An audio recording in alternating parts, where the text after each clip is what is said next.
안녕하세요. 서바이벌 SF 키트 토끼 한 마리. 공상주의자입니다. 안녕하세요.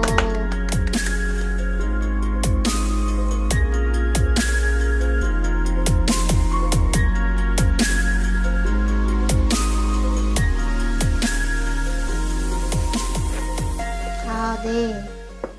지난주 어떻게 지내셨나요? 지난주요? 네. 바쁘게 지냈죠. 네, 저도 바빴습니다. 바쁘게 지낸 것 같아요. 네, 그랬네요. 네. 저희가 이번 주에는 SF 단신으로 전달드릴 내용은 많이 없고요. 그 본론으로 바로 들어가도록 하죠. 네, 좋습니다. 네. 저희가 이제 어슐러 르긴 특집을 2회째 진행을 하고 있는데요. 오늘 소개해드릴 작품은 일단 단편집인 바람의 12방향에 나오는 단편 중에 몇 편이랑 그 다음에 제가 또 로케넌의 세계라는 작품을 읽었어요. 이 작품이 시간상으로 볼 때 해인 연대기 가장 첫 번째 얘기에 속하는 작품인데요. 이 작품과 또 공상님이 또 뭐 읽으셨죠? 네, 저는 유배행성이라는 작품을 이제 소개를 해드리려고 하는데, 네, 그렇습니다. 네, 그렇죠. 네, 그러면 일단 제가 바람의 12방향부터 소개해드릴게요. 이 작품의 이 작품집에는 여러 가지 작품들이 수록되어 있는데요. 주로 초기에 발표한 단편들이 수록되어 있는 작품집이 바람의 12방향이라는 작품집입니다. 이 중에서 예를 들면 샘 레이의 목걸이라는 작품은 로케넌의 세계의 프롤로그를 담당하고 있어요. 그러니까 먼저 샘 레이의 목걸이라는 작품을 발표를 한 다음에 여기에 등장하는 로케넌이라는 이 인물이 좀 더 할 얘기가 있을 것 같다라고 생각을 해서 작가가 장편을 쓰게 된 게 로케넌의 세계인 거고요. 파리의 4월이라는 작품이 이 작가의 가장 초기작입니다. 그러니까 등단작이라고 할 수 있죠. 62년에 발표한 작품이고요. 이 작품이 되게 저는 마음에 들었어요. 약간 파리 하면 좀 낭만적이잖아요. 그래서 이 작가 자신도 지난 화에도 말씀드렸지만 이 작품 하나하나마다 작가 노트를 초반에 달았거든요. 그래서 그걸 읽어보면 이 작가도 자기 초기작은 좀 로맨틱한 그런 문체가 많고 뒤쪽으로 갈수록 조금 더 뭐라고 해야 될까요? 좀 건조한? 네, 그렇죠. 건조한 느낌이 저도 들거든요. 그래서 저는 사실 초기작이 더 좋은 것 같아요. 제 취향입니다. 네.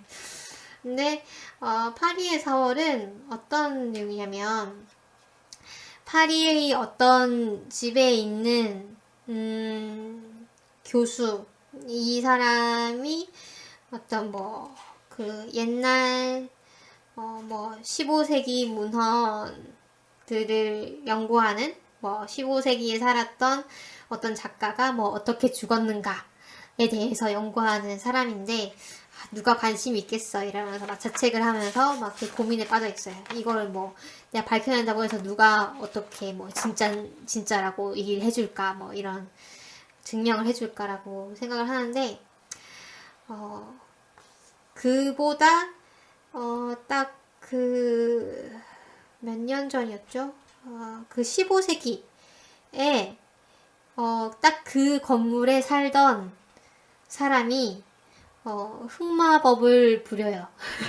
그 책을 보고 주문을 외워서 흑마법을 부리는데 그래서 현재에 사는 집에 있는 그 사람이 소원이 돼서 와요. 그래서 두 사람이 만난 거죠. 근데 그게 처음이 아니었어요. 그러니까 두 사람이 일단 어떻게 우여곡절을 겪으면서 친해지는데 그러면은 우리 둘만으로 좀 외로우니까 다른 사람도 불러볼까? 이러면서 막 또 불러요. 그래서 아주 옛날 예를 들면 게르만 시대의 노예였던 사람을 불러오기도 하고 어, 그 다음에 심지어는 미래에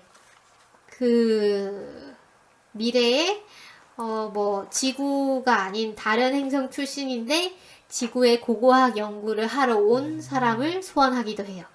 그래서 그렇게 뭐 네 사람과 또 강아지도 부르거든요. 네 사람과 한 마리가 아주 재미있게 산다 하는 그런 소설인데 이게 참 저는 되게 재밌었던 게 저도 옛날에 왜 사회 시간에 그 삼국시대 뭐 이런 얘기 배우잖아요. 역사를 배우면서 그러면 제가 고향이 부산인데 그럼 부산은 어느 나라였지? 뭐 이런 게 궁금하더라고요. 예를 들면 우리 조상님은 어느 나라 사람이었을까? 뭐 이런 거. 그래서 뭐 부산이면 그쵸 신라겠죠. 신라긴 할 텐데 우리 조상님도 신라 사람이었을까? 뭐 아니면 뭐 예를 들면 백제 사람이었는데 건너왔을까? 뭐 이런 막 궁금증이 드는 거예요. 그래서 그 내가 사는 이 땅이 뭐 옛날에는 어떤 곳이었고 그 전에는 또 어떤 곳이었는지 이런 거를 좀 아니면 또 앞으로는 어떤 곳이 될지를 상상해 보는 것도 상당히 재미있는 아이디어 같고 예, 그 데뷔작임에도 불구하고 저는 되게 좋게 봤었습니다. 예. 그 다음에 되게 추천해주고 드리고 싶은 뭐 작품들이 많은데요. 그 중에서 어렵게 꼽아보자면 오멜라스를 떠나는 사람들이라는 작품이 있어요. 그 오멜라스가 예전에 한때 있었던 그 SF 작품 출판하는 레이블이었어요. 우리나라에서. 네. 여기서 따온 거죠. 예, 여기서 따온 건데, 어디였더라? 시공사였나? 뭐, 어딘가에서 그 SF를 발매하는 레이블이었는데, 지금은 없어졌고요. 네, 안타깝게도. 근데 이 오멜라스를 따는 사람들이 아주 짧은 단편인데 상당히 시사하는 점이 커요. 이 내용이 어떤 거냐면, 오멜라스라고 아주 유토피아가 있어요. 정말 모든 사람들이 행복하고, 즐겁게 살고, 뭐, 어떤 엄격한 규칙이 없어도 사람들이 뭐 알아서 잘 살고, 정말로 뭐 이상적인 세계인데, 딱 한 가지, 어떤 어린 아이가 계속 고통을 받아야 돼요. 어떤 청소 도구를 놓는 골방에 갇혀가지고 먹는 것도 제대로 못 먹고 제대로 씻지도 못하고 사람들이랑 얘기도 못하는 거기에 계속 갇혀가지고 살아야 되는데 이 아이의 존재를 다들 인지를 하고 있어요. 오멜라스의 사람들은. 그럼에도 불구하고 그 아이를 꺼내주거나 잘해주면 자기네들이 누리고 있는 이 모든 것들이 날아가요. 그래서 다들 슬퍼하고 고뇌하지만 결국에는 우리가 이 많은 사람들이 행복한 걸 택하면서 이 아이의 상황이 뭐 꺼내준다고 그렇게 좋아지지 않을 것이다라는 식으로 자기 합리화까지 해요. 그래서 그런데 마지막에는 그럼에도 불구하고 이 아이를 보고 나서 오멜라스를 떠나는 사람들이 있다. 라는 식으로 이제 마무리가 되거든요. 그러니까 좀 공리주의에 대한 비판이죠. 네. 공리주의 얘기를 할 때 항상 그 나오는 이야기 중 하나죠. 네. 그래서 많은 사람이 뭐 예를 들면 수천 명이 행복하기 위해서 한 사람이 고통받아도 되는가? 뭐 그런 질문을 던지고 있는 작품이고요. 작가 선언도 재밌네요. 아, 그런가요? 네. 이게 그 살렘 오리건을 거꾸로 읽은 것이래요. 아, 맞아요. 네. 그래서 뭐 작가가 아이디어를 얻는 방법에는 네. 뭐 표지판을 거꾸로 읽는 방법이 있다. 막 이러면서 그런 얘기를 하고 있고,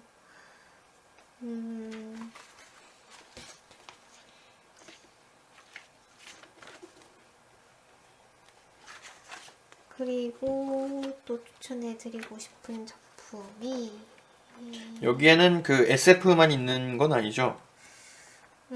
좀 SF라기보다는 판타지에 가까운 네. 내용들도 많긴 해요. 초기작이어서 그런지는 몰라도. 근데 또 되게 좀 하드 SF 같은 느낌을 주는 작품들도 있고, 뭐 예를 들면 수의 개념에 대해서 수의 개념을 가지고 중심으로 다루는 작품도 있고, 이 작가가 스스로 얘기를 하는 게 자기가 이런 과학적인 개념을 다룰 때는 꼭 필요한 만큼만 다룬다고 이제 적고 있더라고요. 그래서 내 이야기에 이 스토리를 진행을 하는데 꼭 필요할 때 필요한 개념으로서 이 과학 지식을 사용하는 거지. 뭐 예를 들면 이걸 너무 장황하게 막 늘어놓거나 전시하는 용도로 쓰진 않는다. 뭐 이런 얘기를 해요. 그래서 또 제가 인상 깊게 봤던 거는 아홉 생명이라는 작품인데, 일단 이 작품을 인상 깊게 봤던 건 제가 지난 방송에서 말씀드렸다시피 지진을 겪고 나서 바로 그날 이제 이 작품을 읽으면서 이 아홉 생명이라는 작품이 어떤 외계의 어떤 행성에 탐사를 가서 채굴을 하는 일을 맡은 이제 주인공들의 얘기인데, 이 행성이 시도 때도 없이 지진이 아주 발생하는 곳이에요. 그래서 엄청 큰 지진이 뭐 나기도 하고, 그래서 뭐 굴이 무너지기도 하고 뭐 이러는데, 제가 오늘 아침에 이날 아침에 겪은 지진을 생각을 하니까 와, 얼마나 무서울까라는 생각이 들면서 너무 감정이입이 되는 거예요. 그래서 일단은 그 아홉 생명이라는 제목에서 보실 수 있듯이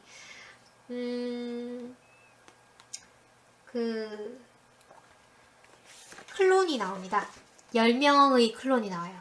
그래서 주인공은 클론이 아닌데, 주인공은 이제 다른 한 명의 동료랑 이 행성에서 기지 관리를 하고 있었는데, 10명의 남자 5명, 여자 5명의 클론이 우주선을 타고 와서 이 사람들이 발견한 어떤 광산에서의 플루토늄 채굴을 돕게 됩니다.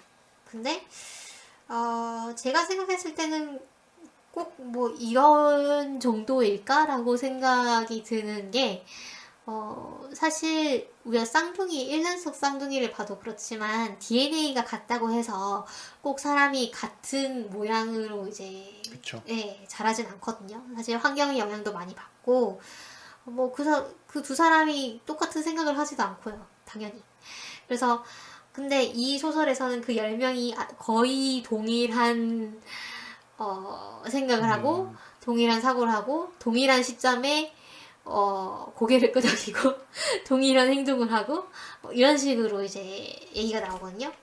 근데 물론 어떤 뭐 성격이 비슷한 측면이 있을 수는 있겠죠. 여기서 이제 지진이 나서 굴이 무너져서 이 클론들이 굴에 갇히게 되는데, 주인공이 이런 얘기를 해요. 얘네들이 클론이 아니었다면, 서로 다른 생각을 가진 그냥 10명의 독립된 개체였다면 이 10명이 다 굴에 갇히진 않았을 것이다. 얘네들이 클론이었기 때문에 다 같은 방향으로 도망을 가려고 했을 것이고, 그래서 한 명도 탈출하지 못하고 다 갇혔을 것이다. 뭐 이런 얘기도 하거든요. 그래서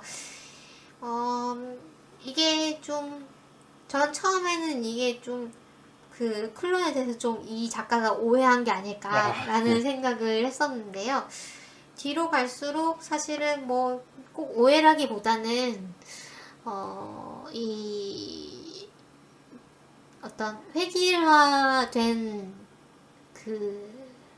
인간상에 대해서 좀 비판을 하기 위한 네, 그런, 일부러 의도적으로 그렇게 표현을 한 게 아닐까라는 생각도 들고, 그리고 주인공 2명이 사실 이 클론은 보통 우수한 유전자를 바탕으로 클론을 만들기 때문에 네. 이 주인공 2명보다 월등히 능력치가 좋거든요. 그 클론들이. 근데 결국은 그 클론들과 어떤 인간적인 소통을 하는 것이 이 주인공 좀 덜 그렇게 우수한 형질을 갖고 있진 않지만 그래도 어떤 인간으로서의 개성이 있는 이 두 사람이 이 클론들과 인간적인 소통을 하게 된단 말이에요. 그래서 그런 약간 인간 찬가 같은 그런 성격을 또 가지고 있는 소설인 것 같습니다. 네.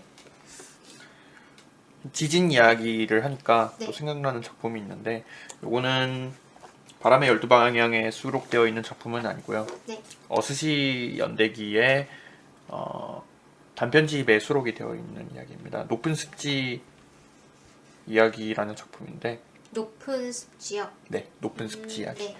이거는 이제 게드가 그 어스시 이야기의 어스시 이야기의 주인공이 이제 게드거든요. 아, 그 게드 전기의 네. 기분요? 네. 네. 그런데 이제 그 스승의 이야기입니다. 그 스승은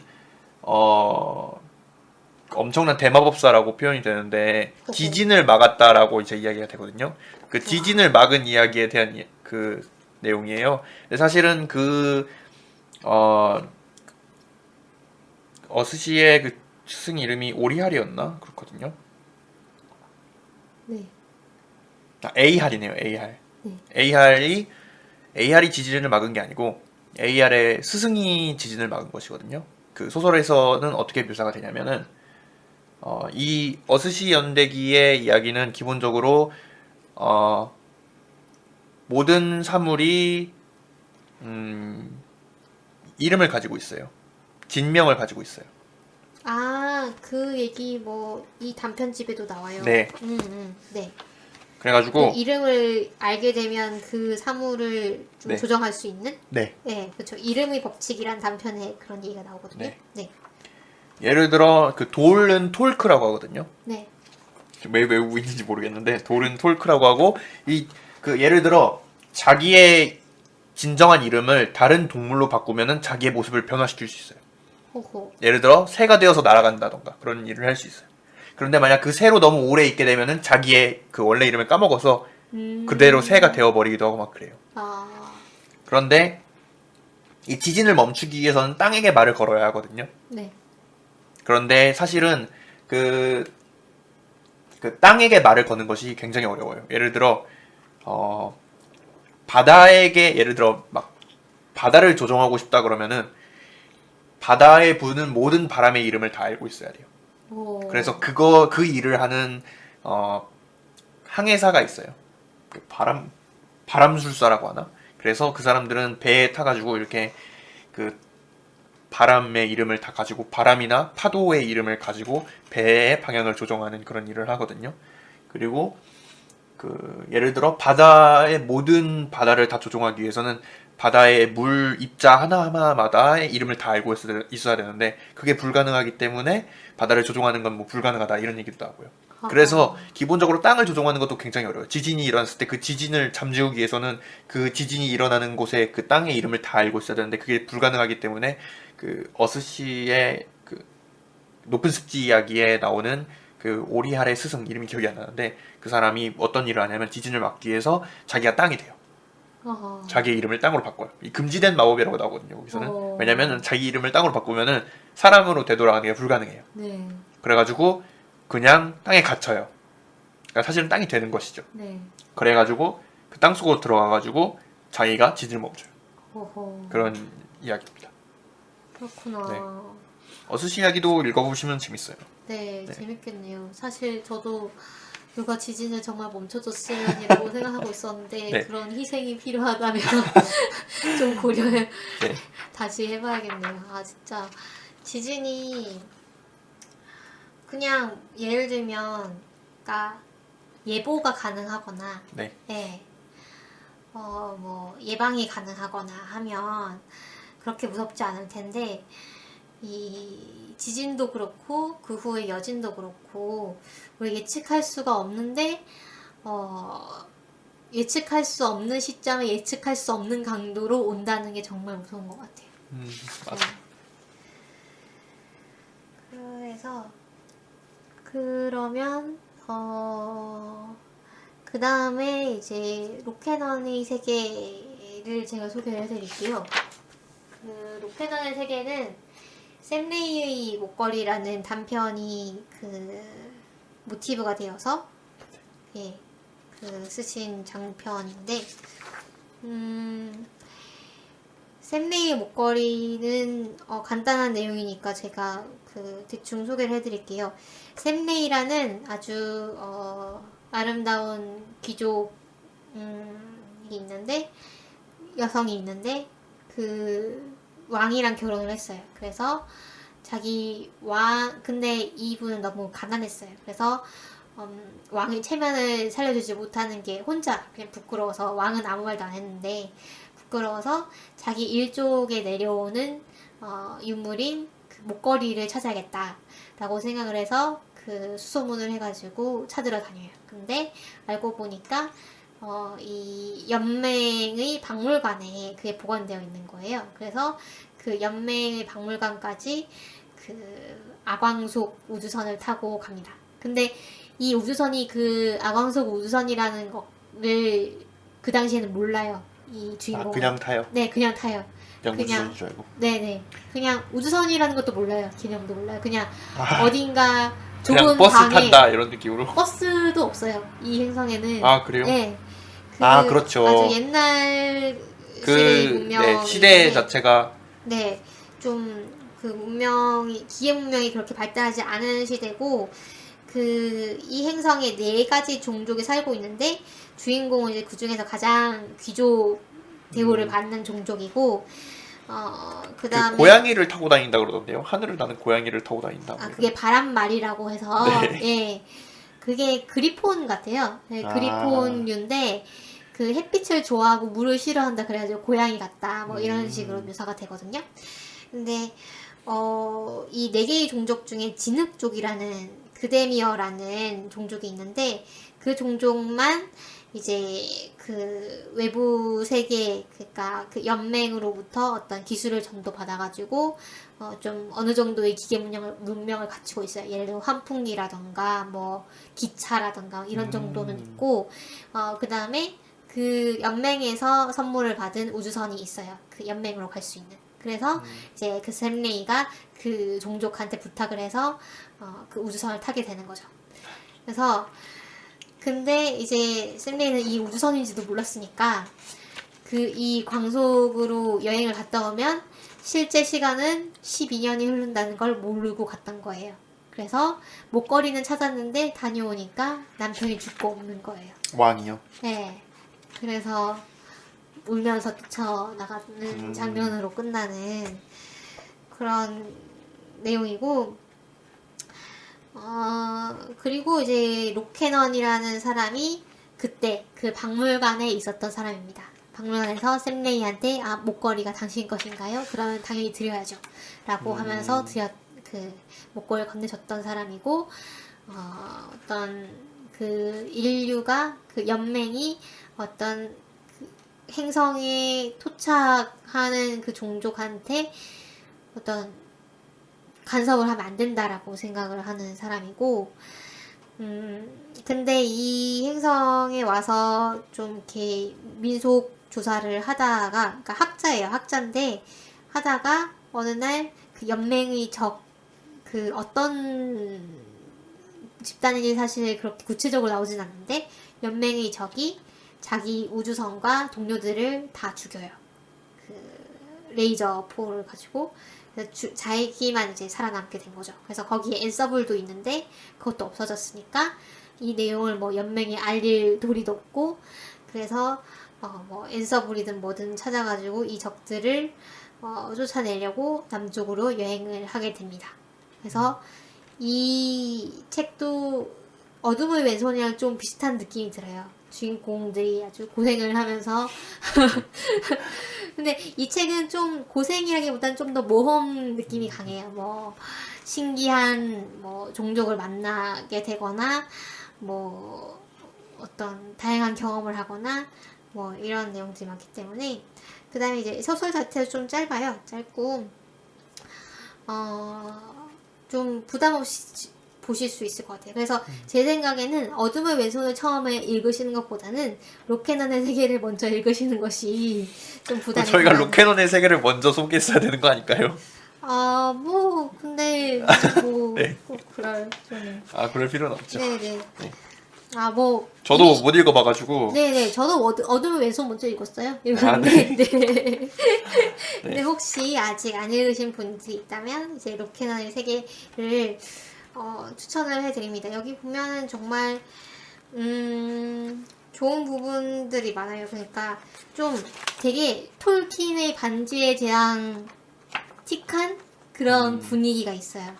예를 들면 엘프 비슷한 종족도 나오고요. 그 다음에 주인공이 이제 네이티브 종족들과 얘기를 할 때 어떤 식으로 이제 화려하게 이제 수사를 해가지고 예의를 갖추는지 이런 것도 나오고, 그 다음에 다양한 종족의 다양한 생활상 이런 내용도 나오고, 그래서 네, 재밌는 부분들이 많은 작품입니다. 저도 그러면은 요 유뱅성에 대해서 좀 설명을 해드릴까요? 네. 아까 이제 적에 대해서 이제 말씀을 해주셨는데, 연맹의 적에 대해서. 네. 요거는 이제 연맹의 적에 의해 연맹이 와해되고 나서의 이야기예요. 그러니까 어떻게 보면은 그러니까 에큐멘이 등장하기 전의 이야기죠. 그렇죠. 그러니까 연맹 2기가, 그렇죠?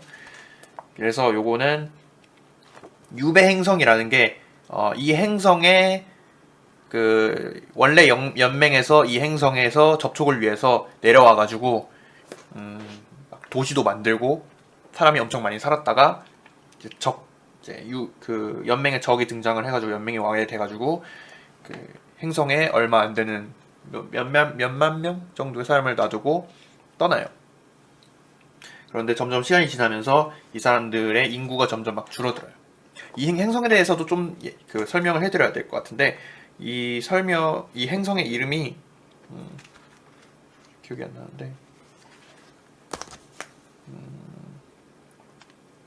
잠시만요. 네. 그 행성들 이름이 개성이 강해가지고 사실 많이 헷갈리긴 해요. 웨렐이라고 합니다. 네. 웨렐 혹은 엘타닌이라고 하는데, 알테라라고도 부른다네요. 그래서 여기에는 한 달이 400일입니다. 오. 한 달이 400일이고 1년이 24,000일이에요. 와, 엄청 기네요. 네. 그리고 그 행성 자체가 그 타원형으로 이제 그 태양을 돌고 있거든요. 이심률이 굉장히 커요. 그래서 여름과 겨울의 차이가 엄청 커요. 이심률이 크다는 건 타원이 많이 납작하다는 뜻인가요? 네, 그렇죠. 네, 네. 알겠습니다. 그래가지고 겨울에는 엄청 춥고, 엄청 추운 겨울이 이제 몇 년이죠? 400일이 1년쯤이죠. 그게 한 달이죠. 한 계절이 아니라. 네. 그럼 12년쯤 되겠네요. 그렇죠. 12년 정도? 네. 아마 좀 더 길 거예요. 네. 되겠죠. 네. 그 정도 동안의 겨울이 있고, 또 와. 반대로 12년 정도의 여름이 있어요. 그래서 끔찍하네요. 네, 여기 있는 행성의 사람들은 역사라는 게 없어요. 왜요? 그 시간 개념 자체가 없어요. 오. 과거와 미래를 별로 신경을 안 쓰고 이 사람들은 현재만 살아요. 아, 맞아. 어둠의 왼손에도 약간 그런 내용들이 나왔던 것 같아요. 네, 근데 이 사람들은 아예 문자도 없고 기록도 남기지 않거든요. 어떤 얘기가 나오냐면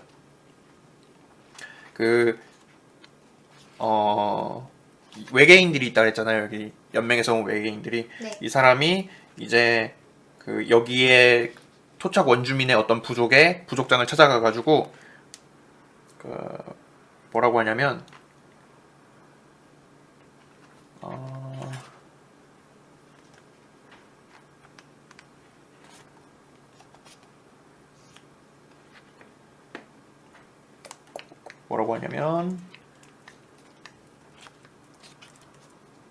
네, 잠시만요. 뭐라고 했는지를 지금 열심히 찾고 계십니다. 네. 찾으셨나요? 그 말씀 마음으로 듣겠습니다라고 말하거든요. 오호. 그런데 이 외계인이 말한 거예요. 외인이라고 불러요. 요 토착민들은. 그러니까 이 토착민의 부족장 월드라고 하는 사람이 그거는 자기 아버지 시대의 사람들이 쓰던 말이거든요. 네. 그래서 이런 말을 한 번도 들어본 적이 없어요. 자기가 그 새 계절이 온 이후로는. 그래서 이렇게 얘기를 해요. 외인들이 어떻게 늘 지나간 시간에 묻혀버린 옛 방식들을 기억하는 것인지 생각하면 이상하기만 했다. 어떻게 이 젊은이가 월드를 비롯하여 테바에서 제일 나이 많은 이들 몇 명만이 기억하는 표현을 알 수 있는 것인가? 그것은 외인들의 이상한 점 중 하나였고 흔히 주술이라고 불렸으며 사람들이 이 까만 종족을 두려워하는 이유기도 했다. 이런 식으로. 그러면 외인들은 수명이 더 긴가요? 아니요, 수명이 따로 길진 않지만 외인들은 기본적으로 기록을 하잖아요. 기록을 하고 그 문화를 남겨주잖아요. 그런데 이 종족의 사람들은 여름에만 애를 낳거든요. 네. 그래서 그 65년이에요. 한 계절의 주기가. 네. 그래서 어떤 일이 일어나냐면 여름이 되면은 그 한 계절을 산 다른 사람들이 다 죽는 거예요. 새 사람들이 다 태어나고. 보통 그러니까 수명이 65년 정도인가? 그렇죠. 우리 삶의 수명이랑 그러니까 우리 인간의 수명이랑 비슷하거든요. 네. 그러니까 어떻게 보면은 그 과거의 사람들이 한꺼번에 다 죽으면서 새 사람들이 태어나기 때문에 그런 어떤 물려줌 자체가 불가능한 것이죠. 그렇죠? 그게 자연스럽게 되는 세계인 것 같네요. 그렇죠. 왜냐하면 겨울에는 애를 태어나면은 기본적으로 안 좋다라는 인식이 있기 때문에 여기는 그래서 굉장히 문화적으로도 음악도 없어요. 음악도 없어가지고 그 타악기만 있어요. 돌을 이렇게 두드리거든요. 그래가지고 회의를 할 때 사람들이 이렇게 돌을 두드려요.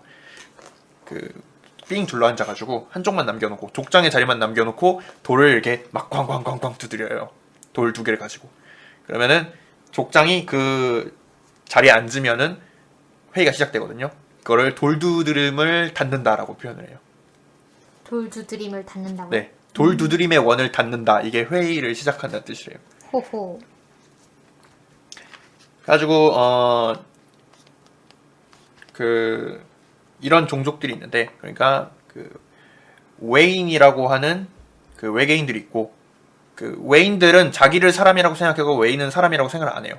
그리고 반대로 외인들은 자기들을 사람이라고 생각하고 이 토착민들을 힐프라고 부르면서 굉장히 싫어하거든요. 근데 이 힐프가 무슨 뜻이냐면 highly intelligent life form이라는 뜻이에요. 고도로 지성적인 생명체. 고도 지성 생명체이긴 한데 인간은 아니다. 뭐 이런 거겠네요. 그런데 네. 아까 외인들이 연맹이 와해돼가지고 다 떠나갔다 그랬잖아요. 네. 그 후로 너무 많은 시간이 지나가지고 힐프가 무슨 뜻인지도 몰라요, 이 사람들. 그 정도로 시간이 많이 지나가지고 과학기술도 다 까먹은 사회거든요. 그래가지고 그 후로도 굉장히 많은 그 외인들은 이 사회에 적응을 못해가지고 이 환경에 적응을 못해가지고 수가 점점 줄어들어요. 그래서 몇몇 명에서 2,000명밖에 안 남아요. 그런데 그 와중에 무슨 일이 일어나냐면 겨울이 닥쳐가지고 그러니까 십몇 년짜리 겨울이 이제 닥쳐가지고 겨울이 닥치면은 북쪽에서 다른 어떤 부족들이 내려오거든요. 근데 이 부족들이 원래는 매번 겨울이 되면은 뿔뿔이 흩어져서 내려온다고 얘기를 해요. 부족별로 흩어져서. 그런데 이번 겨울에는 그 부족들 자체가 연맹이 아니라 어떤 나라를 이룬 거예요. 어떤 리더십이 강한 그런 사람이 와가지고 모든 도시를 침략하면서 돌벽을 다 부수면서 내려오는 거예요. 원래는 그런 돌벽을 이 북쪽에서 내려오는 사람들이 부술 수가 없어서 그냥 돌문을 닫아두면은 이 사람들이 그냥 물이 흘러가도 바위를 부술 수 없다 막 이런 식으로 얘기를 하거든요. 그런데 이번에는 그 모든 것을 휩쓰는 그런 물결처럼 몇몇 명이 흐르는 그런 사람들이 다 내려오는 것이죠. 그래가지고 그 외인들이 테바인들에게 도움을 요청하는 것이 이 스토리의 주요 골자입니다. 네. 테바가 뭐죠? 테바가 이제 토착민들 그 부족의 도시 이름이 테바예요. 그러니까 외인들이 네. 이 북쪽에서 얘네들이 이번에 연합을 해가지고 네. 공격을 한다. 네. 이걸 알려주면서 네. 우리가 연합을 해가지고 싸우자라고 네. 하는 맞서 거죠. 싸우자. 네. 네. 그런데 또 이 부족에서 그거를 막 안 믿고 막 무시하고 막 그러면서 이런저런 이야기가 나오고 또 아까 웨인들의 또 대장이 있어요. 자콥이라고 하는데 여기는 자콥이라고 번역을 했는데 제가 보기에는 제이콥? 야곱 아니면 제이콥 아닐까라고 생각했거든요. 네. 근데 아무튼 자콥이라고 나오니까 자콥이라고 부르겠습니다. 예. 네, 이 사람이 월드 아까 테바인의 테바인의 부족장 65세거든요. 그 사람의 딸하고 이제 사랑에 빠져가지고 한겨울에 사실 아이를 낳으면 안 되거든요. 근데 사랑에 빠져서 이제 사실은 아이를 못 낳아요. 이것도 이제 소설을 읽다 보면 나오는데 그러니까 외계인들은 이 행성의 생명체들이 기본적으로 가지고 있는 효소를 갖고 있지 않아가지고 병에도 안 걸리고 세균 감염도 안 돼요. 왜냐면 세균이 몸에 자랄 수가 없어요. 그래서 애를 못 낳거든요. 결혼해가지고 이전에도 결혼을 했었다 그래요. 그러니까 웨인의 여자를 월드의 아버지가 들인 적이 있었는데 아이를 못 낳았어요. 여기서는 막 괴상한 생명체를 낳는다 막 이런 식으로 얘기를 해요. 저주받는 일이 일어난다. 이 사람들은 과학기술도 굉장히 없기 때문에 칼에 이렇게 베어가지고 염증이 생기잖아요. 그러면은 칼의 악이 옮았다라고 말을 해요. 칼의 악이 옮았다. 칼에 악이 있어가지고 그게 여기에 스며들었다 막 이런 식으로 얘기를 해요. 근데 원래는 세균 감염이 안 되잖아요. 그렇죠. 외인들은 네. 효소가 없어서 세균 감염이 안 되는데 이번에 북쪽에서 내려오면서 막 전쟁을 치러가지고 사람이 막 다쳤는데 이번에 보니까 세균 감염이 되는 거예요. 왜 이런 일이 일어났다 봤더니 외인들도 유전자 변형이 일어난 거예요. 그래가지고 이 땅에 적응을 하기 시작하면서 점점 이제 환경적으로 탈락하는 사람들이 생겨나면서 유전자 변형이 일어났는데 이 사람들은 음식을 먹을 때도 소화 효소가 없어가지고 효소를 같이 먹어야 돼요. 네. 우리 유당불내증이 있는 사람들 락토스를 같이 먹는 거랑 네. 비슷하겠네요. 네. 그런데 최근 들어서 이게 없어도 소화를 하는 사람들도 생기기 시작한 거예요. 그렇죠. 그러면서 점점 인구가 줄어들었다 그랬잖아요. 인구가 줄어드는 것도 왜 그런가 보니까 돌연변이가 생기면서 유산이나 불임이 점점 많아진 거예요. 그러니까 여기서는 과적응이라고 표현을 하거든요. 네. 그래서 과적응이 일어나가지고 점점 유전자가 바뀌기 시작했는데 그러면은 혹시 외인들과 테바인이 이제 결혼을 해가지고 애를 낳을 수 있지 않을까라는 이제 얘기가 등장해요. 실제로 애를 낳는지 안 낳는지는 이제 책에선 드러나지 않지만 그래가지고 마지막에 보면은 이 사람들은 이 행성에 버려졌지만 결국 여기에 적응해가지고 여기엔 이렇게 나와요. 이곳은 그의 요새였고 그의 도시요 그의 세계였다. 이들은 그의 동족이었다. 그는 이곳에서 더 이상 유배자가 아니었다. 이런 식으로 얘기해요. 기본적으로 이 소설은 제가 생각하기에는 낯선 곳에 떨어진 외지인이라는 어떤 모티브를 가지고 있는 것 같아요. 그래서 처음에는 이 행성에 외인들이 왔고 나중에는 외인들의 도시에 테바인이 가요. 그런 낯선 곳에 떨어진 사람들의 이야기를 계속 보여주면서 그거를 이제 대구적으로 보여주거든요. 그래서 이것도 굉장히 짧아요. 200페이지도 안 되고 읽어보시면 굉장히 재밌습니다. 금방금방 읽더라고요. 네. 재밌겠네요. 네. 네, 여기까지 저희가 소개를 했고, 그러면 이제 저희가 이 어슐러 르긴의 작품을 여러 개 살펴봤는데, 네. 이분의 작품의 특징이라고 할까요? 네. 그런 게 뭐 있을까요? 아니면 이제 공상님이 이분을 좋아하는 이유? 네. 말씀해 주실 수 있을까요? 특징이 있죠, 일단. 특징이 굉장히 어떻게 보면은 확고하죠. 이런 소설을 읽어보면은 일단은 제가 좋아하는 이유는 그 세계관을 굉장히 섬세하게 잘 만든다라는 거 생각을 해요. 맞아요. 정말 독특하면서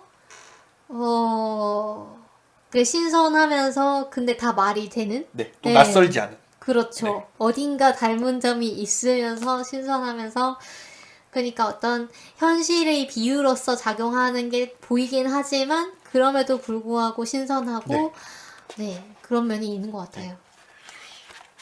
그리고 또 읽어보면은 전체적으로 어떤 문화의 충돌 그런 거를 그린다라는 생각이 들었어요. 예를 들어 뭐 저번에 말씀드린 빼앗긴 자들에서는 어떤 두 사상이 충돌하거나 예를 들어 어둠의 왼손에서도 이제 어떤 그 성적 이분법과 그 성적 이분법이 없는 사회의 충돌을 그리거나 뭐 그 유배 행성에서도 이제 그 외인들 과학 기술이 뛰어났지만 그걸 잊어버린 사람들과 거의 토착민들의 어떤 그 만남을 그린다거나 이런 거를 굉장히 미묘하고 재밌게 풀어낸다라고 생각을 했거든요.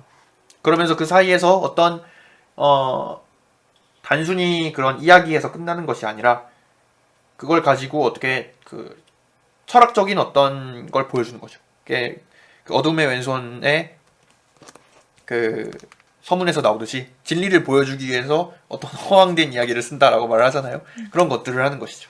그래서 굉장히 제가 어떻게 보면 좋아하는 네. 소설가입니다. 작가입니다. 네. 그 말씀하신 것처럼 제가 뭔가 얘기를 하려다가 까먹었는데요. 저는 이제 이분 소설을 읽으면서 느꼈던 점은 일단 묘사가 상당히 아름다워요. 상당히 문학적이고 특히 이 주인공들이 어떤 상황에 처해 있는지를 정말 그림 그리듯이 이제 묘사를 하시거든요. 근데 제가 공간 지각력이 좀 없어가지고 맞아요. 그림이 저도 잘 안 그래요. 그려져요. 네. 도시 같은 거를 굉장히 이제 자세하게 그러니까, 설명하시는데 네. 그림이 안 그려져요. 머릿속에. 그러니까 그래서 이게 영화하기 되게 좋겠다라는 생각이 들면서도 영화를 해야 내가 이걸 이해를 할 수 있겠구나. 이 어떤 그림인지 물론 이제 시간을 들이면 뭔가 이제 그림을 그릴 수는 있겠는데 저는 이제 그렇게 하면서까지 읽지는 않고요.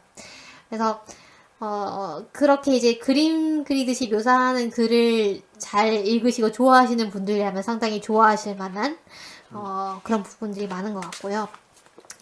근데 뭐 꼭 풍경이 아니더라도 캐릭터 묘사도 상당히 잘 하시는 것 같아요. 그래서 상당히 모든 캐릭터가 매력적이잖아요. 맞아요. 네, 그 작품마다 나의 최애캐가 한 명씩 등장하는 것 같아요. 근데 그 최애캐가 보통 죽어요. 맞아요. 그쵸? 좀 제일 인기 있을 만한 캐릭터를 좀 죽이는 경향이 있으신 것 같아요. 좀 그래서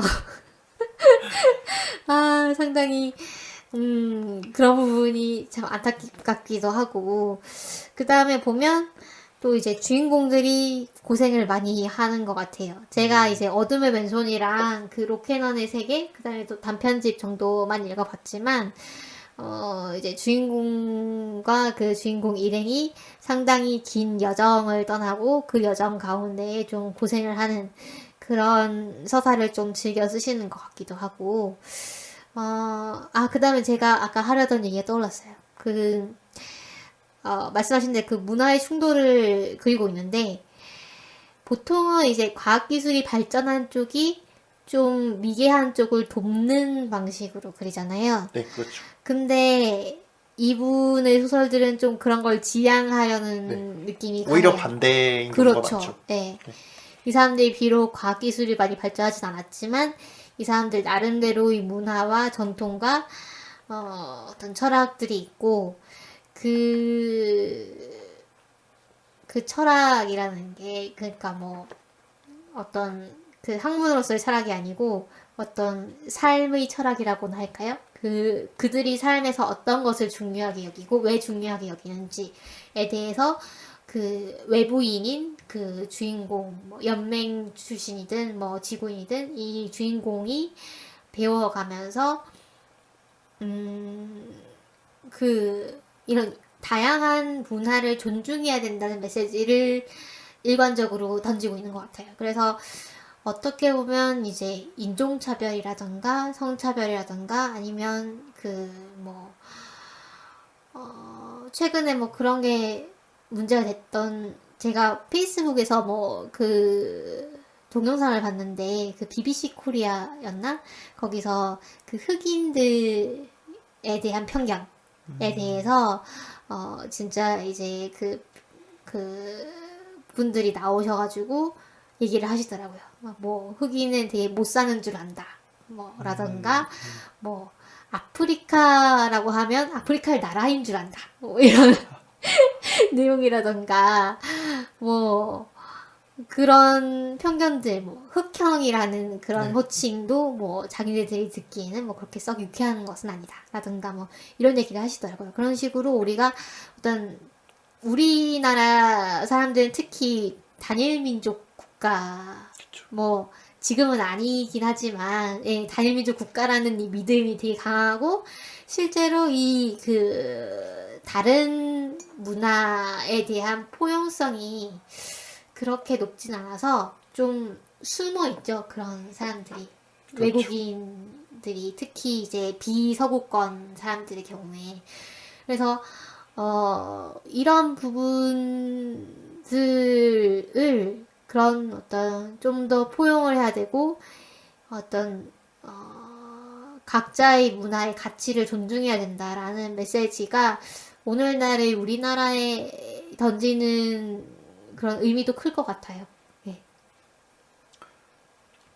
연관지어서 기본적으로 해인 연대기라는 그 소설들에서 공통적으로 던지는 질문이 과연 그 인류라는 정체성이 무엇일까라는 것을 좀 던지고 있다고 생각하거든요. 네. 어떻게 우리가 그 서로 다르게 생긴 사람들을 어떻게 같은 인류라고 여길 수 있는가? 그렇죠? 만약 우리가 우리와 전혀 다른 외계인을 접촉했을 때 우리가 어떻게 서로를 같은 종족이라고 여길 수 있을까? 우리는 서로 모두 인류다라고 얘기할 수 있을까? 그런 질문을 던지고 있다고 생각하거든요. 어둠의 왼손도 그렇고 유배행성도 그렇고 기본적으로 여기 나오는 서로 다른 종족들이 서로를 인간이라고 여기지 않거든요. 예를 들어 유배행성에서는 웨인들과 테바 사람들이 서로를 사람이라고 생각 안 해요. 웨인들은 자기들이 사람이고 저들은 힐프다라고 생각하고 테바 사람들은 저들은 웨인이고 우리가 사람이다라고 생각하고요. 어둠의 왼손에서는 겐리 아이가 성도착증을 가지고 있다고 생각을 하죠. 아, 맞아요. 네. 한성을 계속 유지를 한다고 네. 생각을 해가지고 그게 이상하다, 뭐 성도착증이냐, 뭐 이런 얘기가 나오죠. 네, 그렇죠. 그리고 빼앗긴 자들에서도 쉐백이 얻은 기술을 우리 종족이 가장 뛰어난 우월한 종족이고 그걸 증명하려고 이제 쉐백의 기술을 이제 자기한테 달라고 그런 얘기를 하잖아요. 그런 걸 보면은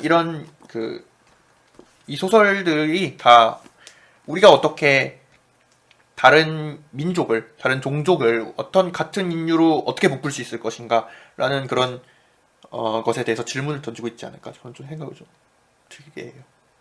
맞아요. 네. 그래서 이분의 SF들은 정말로 과학기술이 들어간 SF도 많지만 뭐 특히 어떤 시간 지연이라든가 네. 좀 타임 트래블 관련 소재들이 많은 것 같고 또 뭐 다른 소재들도 많이 쓰시지만 기본적으로 이제 그런 기술들을 현실의 은유로서 이용을 하시는 것 같고 그다음에 이분의 SF는 그야말로 사고 실험의 성격이 강한데 특히 사회 체제와 문화 간의 충돌과 관련된 사고 실험을 많이 하시는 것 같다라고 볼 수가 있을 것 같습니다. 그래서 저희가 소개한 것 말고도 이분은 많은 작품을 내셨기 때문에 예, 찾아보시는 걸 추천드리고요. 뭐 요즘 돌아가신 것도 있고 해서 서점에서 뭐 관련 행사도 많이 하는 것 같아요. 네. 예, 그래서 관심 있으시면 찾아보시면 이 시공사에서 나온 이 어슐러 르긴 전집인가요? 걸작성. 네. 네. 이게 그 책 표지가 상당히 이쁩니다. 네. 책꽂이에 꽂아 놓으면은 네, 좋은 단지도 인테리어 많고. 소품이 됩니다. 네, 그 다음에 책 표지 자체도 정말 공들여서 이제 네. 그 디자인을 한 것 같아요.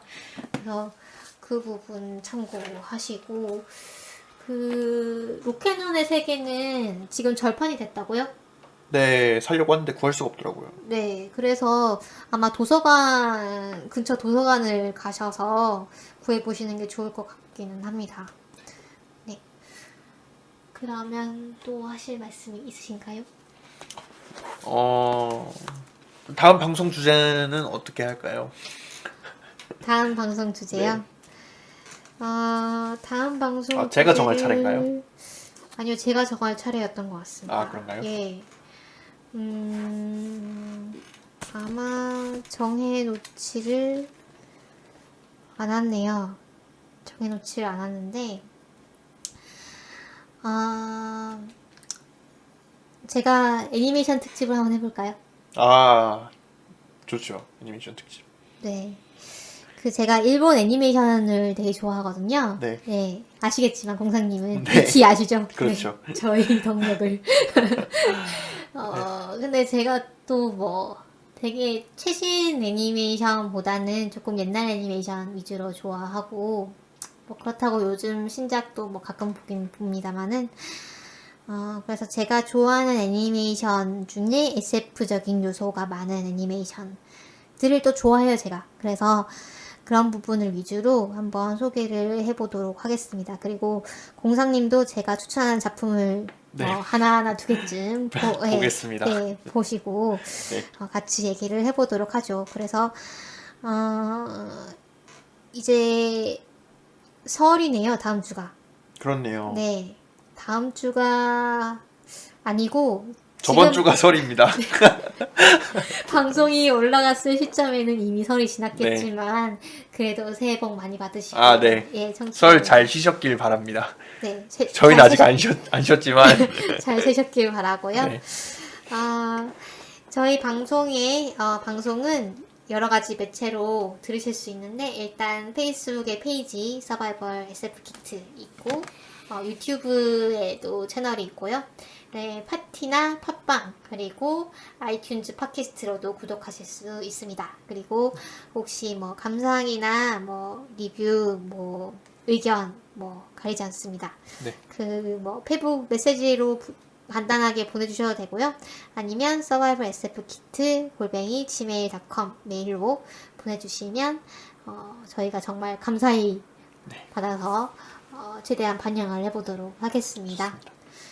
네, 그러면 다음 주에 뵐까요? 네, 좋습니다. 네. 다음 주에 뵙겠습니다.